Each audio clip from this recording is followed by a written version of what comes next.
that God calls a servant of God, especially as a prophet, they are speaking the mind of God. They are a servant of God. Therefore, whatever that they speak, they are under the mandate and command of Jehovah. It means they cannot change the rules. They are told where to go, what to do, when to do it, and why. And when that happens, they are on a mission and on assignment. As a servant of God who is a prophet, they do not have power or to change anything. They are called to serve the will and purpose of God. But being that prophets do speak to God, prophets have a chance and an opportunity to negotiate with God, to reason with God. Sometimes they have given the opportunity to intercede and to ask for mercy, but sometimes if it is not the will of God that He has decided to do something for a generation or a group of people, it shall be done regardless. So from the beginning of the chapter 1 of the book of Ezekiel, we have learned and we have been told that Ezekiel as a prophet was called as a prophet of warning, a prophet of to go to give a warning to Jerusalem, to Judah, and to the house of Israel, a warning and a prophet of lamentation, meaning that if the children of the Israelites would know that God was angry with them, and that He was going to bring death and destruction, and people would die. So from chapter 1 all the way to chapter 5, we did learn that as God released Ezekiel, Ezekiel was told that if he would be able to not tell the truth over these people, if they would die, the people's blood would be in his hands. Meaning that it is very similar. A prophet goes into a place, a location, with an assignment, a mission, and a purpose.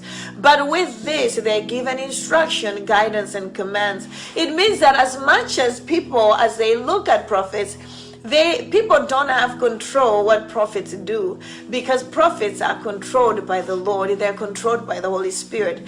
But at times the prophets can also negotiate with God. So we know and what happened to Ezekiel. The Lord told him that God was going to destroy Jerusalem, Israel, and Judah, and the Lord stuck the tongue of Ezekiel to the roof of his mouth and told him that he was not going to speak any of these warnings, because God was not going to take pity on the Israelites. The destruction was going to happen, which meant that whatever that God had decided to do was going to happen. Ezekiel had to be there to give a prophecy by symbolism when he was cooking his food and defiling it. Hallelujah. And was defiling it with cow dung. How did he end up defiling with cow dung? The Lord first gave him an instruction that if he was going to cook his food, he was going to cook it with the dung of human waste. But then we hear that Ezekiel said, Father God, I am obedient as your servant, but I don't think it is possible for me to defile this food with dung of human waste. Instead, he negotiated, and the Lord said, okay, fine, then you still have to defile it, but you're going to use cow dung. So that was challenging, you guys. Can you imagine if today the Lord told you that you're cooking your favorite meal, your chicken, your steak, and the Lord said, starting from today, for 390 days, you're going to cook this food using cow dung or manure, because God wants to bring an illustration of defilement. And God was just trying to say that the Israelites, the Jerusalem people, and the people in Judah had defiled the temple of God, and God was trying to show this is a reason why they would be destroyed. So we are going to Ezekiel chapter 6, and this book of Ezekiel chapter 6 is just talking about the continuation. After the people of Israel, of Judah and Jerusalem had been destroyed, God was saying that there's going to be blood, that they will be destroyed by sword, by famine, by pestilence, that God was not going to have pity on them because they had defiled the sanctuary by worshiping idols. This is just a teaching for each one of us to understand that God is a jealous God. He even says that his name is jealous. He doesn't want you and me to be worshiping anything else. He wants us to choose. Make your election known and make it to be known and make it permanent. If you decide that I am for God, if you decide I am from Jesus Christ of Nazareth, do that and be for Jesus Christ of Nazareth and fellowship with the Holy Spirit all the time. Don't be double-minded. Don't question the will of God. Pretty much be in total connection with God, because you will receive rewards. But we're also hearing through Ezekiel that if you disobey, if you don't follow the commandments of God, God will destroy. He's also God of punishment. As much as He's a creator, He loves us unconditionally. He also wants us to know that we are subject to His commands. So making a decision to really follow God brings and provokes the blessings of the Lord. But I'm going to read it just from verses 1 to 5, which is Ezekiel chapter 6, verse 1 to 5. And we're going to go through it. There are a few points that I really captured from chapter 6 to 10 that I would like us to point out and to learn something. From verse 1, it says, "The word of the Lord came to me, saying, Son of man, set your face towards the mountain of Israel, and say, You mountains of Israel, hear the word of the Lord. That says the Lord of God of mountains and hills." We went through this, and we were talking about how God had told Ezekiel to curse the mountains, to curse the hills, to curse the rivers. Why? Because these were the idol-worshipping high places.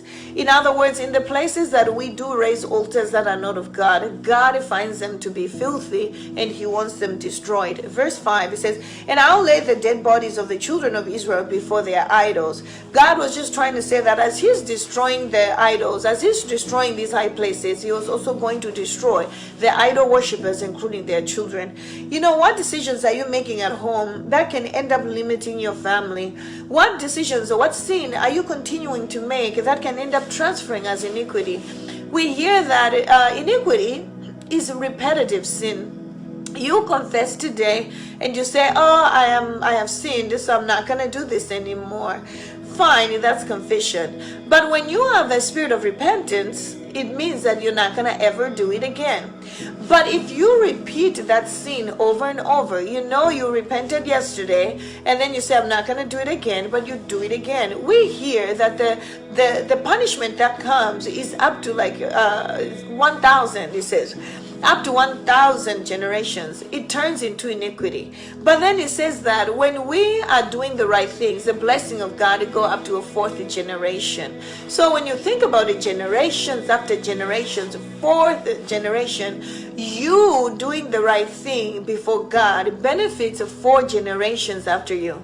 You committing sin, it causes people also in your generation to receive punishment.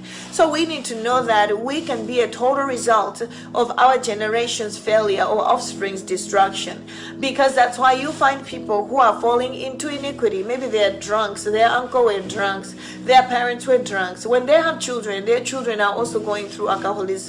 Why? It is a spirit that transfers, and therefore the punishment remains the same, and it becomes iniquity at that time. It's like a forgivable sin, unforgivable sin. It keeps on transferring, and the demon keeps on moving.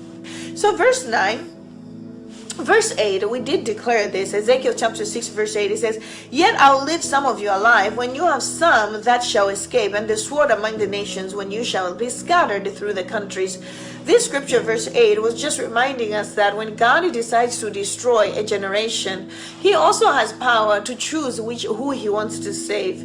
Even in the season of Joseph, we did learn that when his family were going through famine and drought, and they followed Egypt, and they didn't even know that where they were going, Joseph was going to be there. But obviously it was God's plan.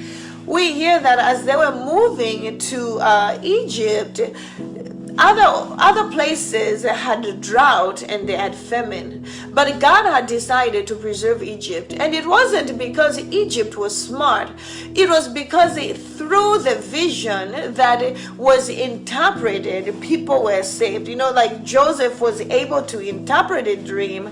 Before you know it, they started saving some food. And so when the 7 years of famine came, they had 7 years of abundance. They saved, and therefore they never struggled. struggled out of the revelation of the Lord. We're hearing in Ezekiel chapter 6 verse 8 where we're hearing that God is giving a prophetic word to Ezekiel to say that although some of these people will be destroyed, God is like, fine, but I have some specific people that I'm going to spare, and that these people shall live and they'll escape, okay?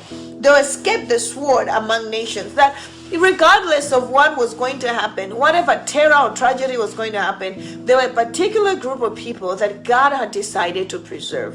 And he still does the same thing. He did it for Joseph, even during time of Jacob. When Jacob and the land that he was living in, they had drought and famine, God had told him, revealed to Jacob, and said that do not leave this land, stay in this land temporarily, because this land I will bless you.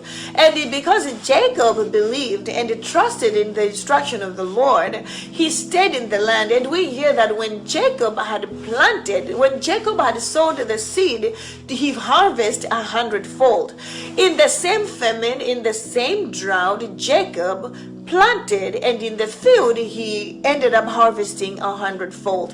That just shows the favor of the Lord during the time of Jacob, during the time of Abraham, during the time even of Ezekiel, that as much as God is striking and casting and cursing the sinners, he is revealing himself that he is a mighty one who delivers. He did it for Lot when God wanted to destroy Sodom and Gomorrah, where they were in big issues of fornication, lesbianism, gay, but God knew the heart of Lot and he rescued him. The same way during the destruction of the time of Noah, God decided to deliver Noah. It means that there are specific people that God will favor according to your will, according to God's will, but also according to the righteousness that you have. We even hear that there's a time where Hezekiah was told that he was going to die, he's not going to recover. But when prophet Isaiah went to tell Hezekiah, we hear that Hezekiah reminded God of his works in God's house. And because of it, God spoke to the same prophet Isaiah, and said, fine,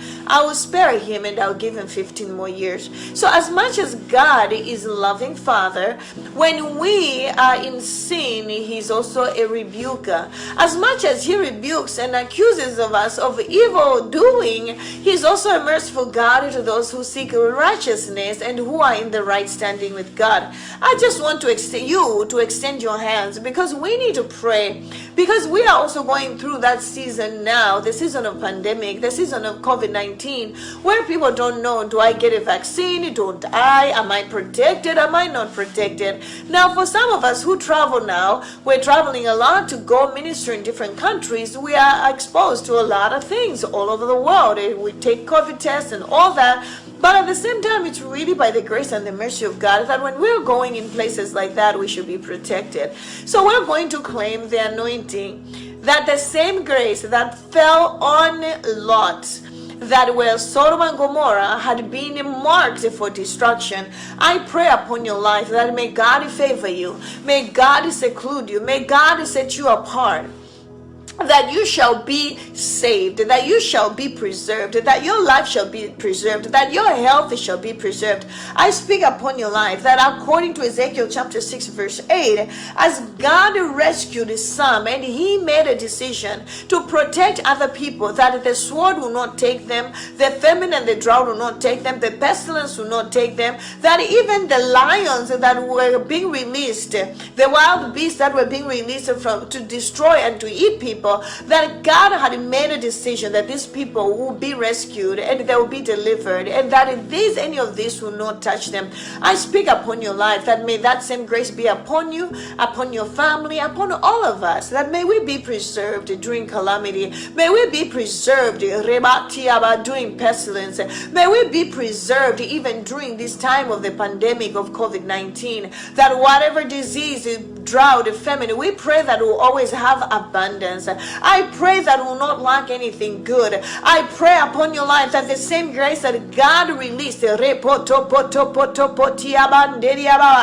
the same way as God released Jacob, that he ended up reaping 100-fold, even during drought and famine, because God has done it before for Jacob, he has done it for Joseph, he has done it for Noah, he has done it for Lot, and he's doing it during the the time of Ezekiel.